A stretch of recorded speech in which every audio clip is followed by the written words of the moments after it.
banyak para istri yang akhirnya terus pindah ke lokasi dekat-dekat dengan rutan supaya mungkin dekat jaraknya?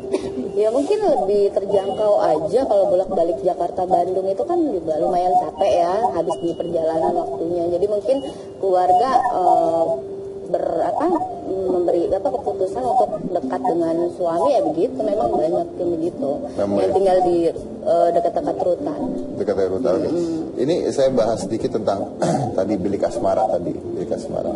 Itu kan berita kemarin-kemarin itu ya. Ini bukan beritanya Anda ya, bukan berita Fatona, tapi berita kemarin itu kan kalau tidak salah siapa Ferry Budiman.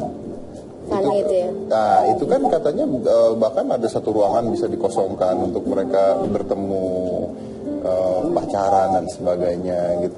Ada nggak kasus-kasus seperti itu yang Anda lihat? Sejauh ini menurut pengalaman saya tidak pernah mengalami seperti itu ya, karena saya ini kan cuma membesuk Bapak di rutan KPK. Ruang yang disediakan oleh KPK hanya ruang tatap muka saja. Jadi memang itu tidak ada yang seperti itu, tidak ada lah. Nggak ada ya? Kalau ruang tatap muka itu seperti apa ruangan? Ya tatap muka aja kayak begini. Oh, tapi bisa ketemu ya? Maksudnya tidak dibatasi kaca, tidak dibatasi, memang bisa ketemu? Enggak, seperti ya kumpul ya kayak family room gitu aja begini. Itu berdua atau rame-rame biasanya?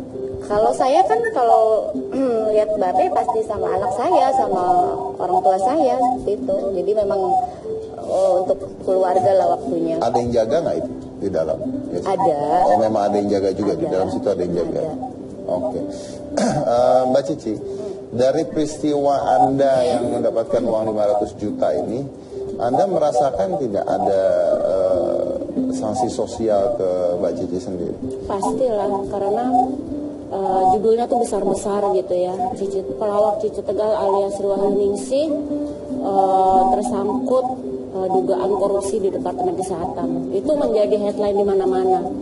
Terus jadi apa sih namanya? Kayak credit title itu ya, kalau yang jalan namanya running text gitu ya.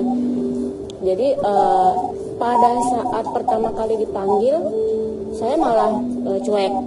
Selesai dari situ saya malah makan sotomi pinggir jalan gitu. Nah begitu pas sudah pulang, baru nih telepon, ada BB, lo kenapa? Masih biasa aja. Nah terakhir pas di rumah Pak Adiasa Daud, emang temenan dari dulu, telepon, Mbak Cici lihat metro katanya. Itu Mbak Cici kenapa sih bang? Itu tuh lihat TV. Ya ampun, itu yang namanya nama saya itu berulang-ulang keluar gitu ya, dugaan korupsi di Departemen Kesehatan, supplier flu burung lah, yang alat kesehatan lah gitu. Pokoknya ini hebat banget gue bisa kayak begitu gitu ya. Tapi itu karena jalan terus berulang-ulang, langsung itu aku yang namanya shock. Langsung nangis, langsung gerang-gerang, terus yang shock banget karena biasanya saya membaca kasus orang gitu, si A korupsi gini terus keluaran kayak yang sekarang kejadian. Ini nama gue gitu di situ kan, jadi shock banget. Nah itu Mbak Cici sendiri pada saat menerima uang tersebut tidak ada satupun pikiran bahwa ini uang dari mana dan sebagainya? Saya itu kan bikin konser di pengajian udah bukan sekali, udah ini konser yang keempat kalau nggak salah. Pertama, kedua, ketiga, saya memang nyebar proposal kemana-mana, ke pemerintahan, ke pribadi, ke perusahaan swasta juga, yang nggak ada apa-apa. Dan pada saat itu pun menteri itu yang membantu kita, karena memang ada beberapa menteri menjadi jamaah kita juga, gitu ya. Ada yang nyumbang juga, jadi seperti Pak Adiasa Daud waktu itu yang masih Menpora nyumbang 50 juta, itu mungkin atas nama departemen. Kemudian Pak Hatta gitu nyumbang juga 10 juta gitu. Ya nggak apa-apa. Anda nggak curiga ini 500 juta loh tiba-tiba gitu? Enggak lah, seorang menteri ngasih segitu mah cemen kali. Tapi kan gaji menteri sendiri nggak segitu harusnya. Ya kan memang sebetulnya saya berpikir itu jalur resmi. Saya kan memang kasih proposal. Memang ada proposal. Memang minta formal. Ya? Oke. Nah, Anda di KPK diapain aja itu? Diperiksa. Gimana cara pemeriksaan mereka? Ditanya, suruh cerita panjang lebar Kemudian dibalik pertanyaannya. Maksudnya?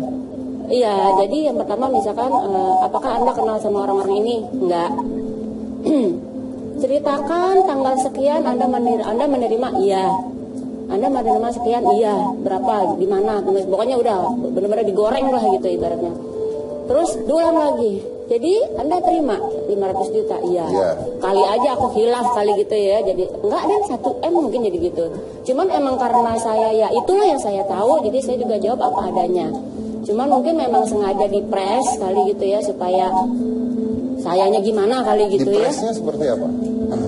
Iya, pertanyaannya itu tadi dibalik-balik, diulang-ulang gitu ya, sambil diketik. Terus banyak ditinggal juga enggak ya? Waktu itu sih aku enggak ya.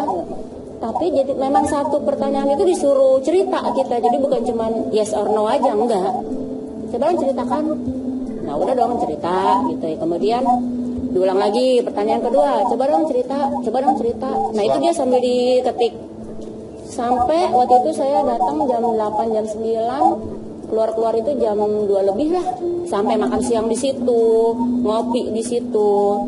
Dan baik-baik sih sebetulnya pada saat pemeriksaan itu mereka tahu saya itu ibaratnya kayak ketimpaan lah gitu lah ya. Jadi beberapa kali minta maaf ya Mbak Cici ya, jadi ganggu kegiatannya, maaf ya Mbak, maaf. Iya Mas. Sementara kan bukan saya aja, teman saya yang satu lagi udah ngomel, waktu syuting gue jadi gitu. Kalau saya udah pasrah tuh ya. Pasrah aja deh. Nah, Mbak Cici, tapi kan tetap aja orang-orang tidak semua melihat berita ya. Yes. Maksudnya ada juga yang melihat cuma running text-nya doang, ya kan, headline doang. Ini kan Anda masih ada orang-orang yang mungkin sampai detik ini. Itulah justru. Jadi kayak misalkan nih pas besokannya gitu ya, itu kan berita udah cetar membahana tuh katanya si siapa namanya Syahrini gitu ya. Pada saat misalkan saya naik taksi nih, terus si tukang taksinya lihat di kaca spion, Mbak Cici Tegar, baru aja saya lihat beritanya tadi tuh di infotainment, yang korupsi ya di kota wisata ya itu. Sampai iya Pak, iya gitu, kayaknya udah gitu, udah malas banget. Kayaknya di sini aku tuh udah korupsi gitu, udah ada stempel gitu di sini. Terus ada juga yang ponakan teman gitu ya, sorry ya Ci, ponakan gue nih nanya, dia kan baca, dia dengar berita, terus emang gimana sih ceritanya? Saya ceritain. Enggak, soalnya ponakan gue bilang gini, tante kenal ya sama Tante Cici Tegal ya? Iya. Enggak nyangka ya Tante ya, udah pakai jilbab, tapi korupsi juga ya Tante ya, gitu ngomongnya. Aduh, udah. Nah, disitulah terus saya yang udah males keluar rumah, males ketemu orang, sampai ada telepon aja bunyi nih. Males tuh deh. Males banget, wartawan nih. Atau mungkin pasti orang bertanya lah gitu.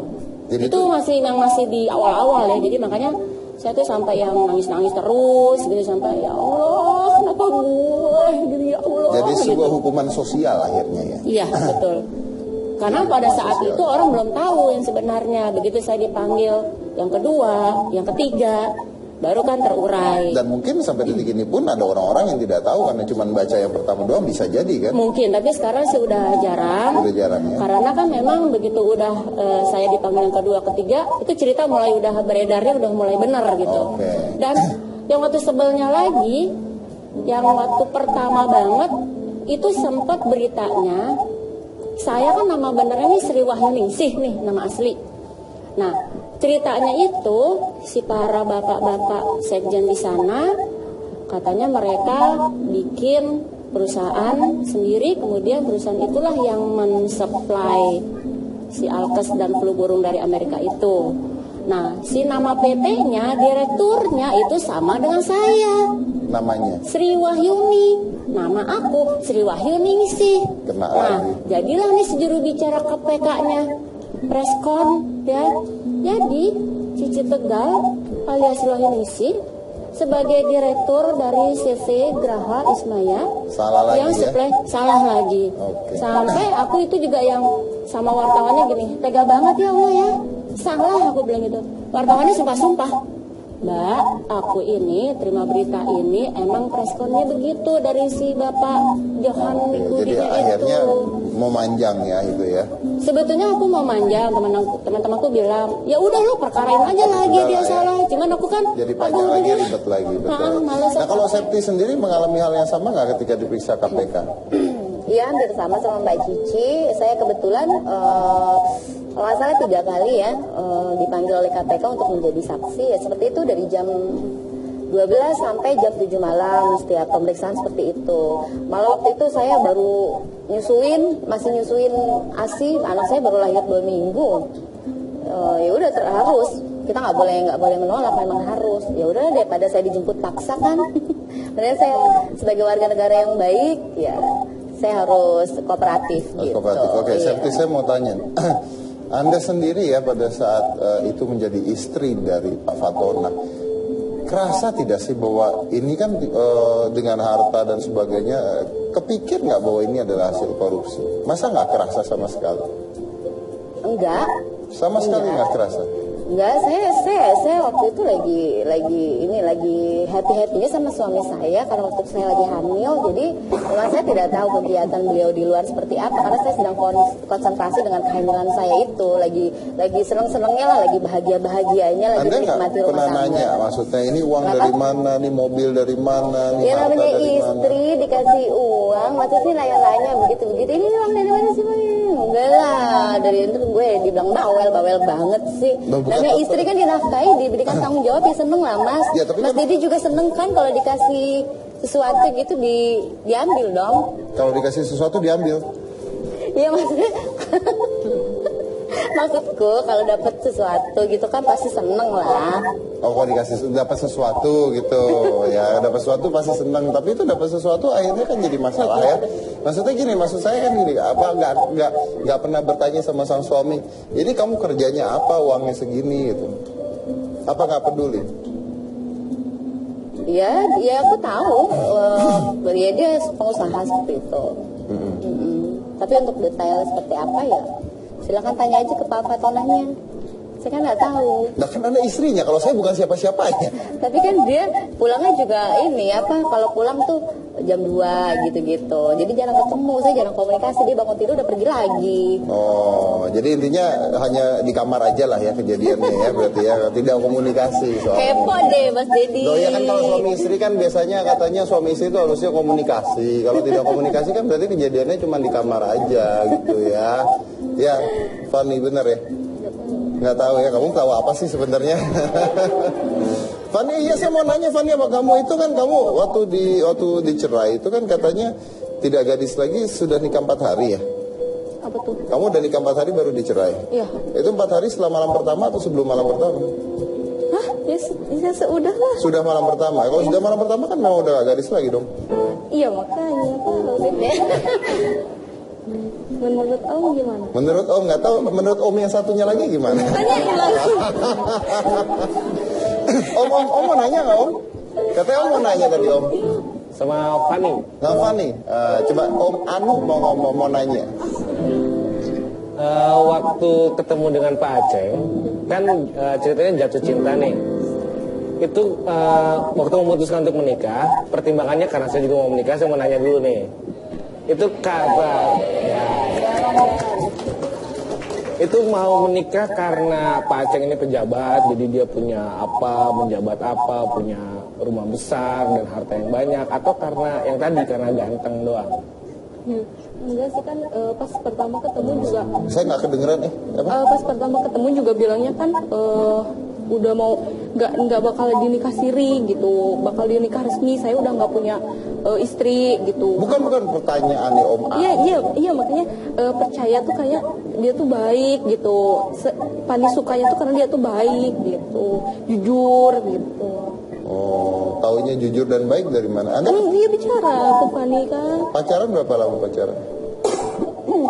Nggak tahu sih sebentar. Nggak tahu juga pacaran berapa lama. Sebentar. Sebentarnya Artinya dari berapa tanggal lama? berapa ya? 9 sampai tanggal 14. Dari tanggal 6 deng. Sampai lupa. Udah lama. Berapa hari gitu? seminggu lebih lah. 10 hari. 10 hari pacaran terus dinikahi? Nggak pacaran. Nggak pacaran, langsung dinikahi. Ketemu. Kalau di Islam kan ta'aruf ya. Nah. Terus? Iya gitu, memperkenalkan diri dia. Dia tuh nggak udah nggak punya istri kan gitu bilangnya kan.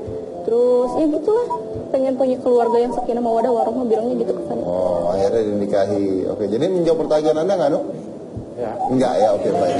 Nggak nyambung ya. Karena baik. Ya kan, karena baik. Oh, nggak didengerin. Oh. Ya. Emang dia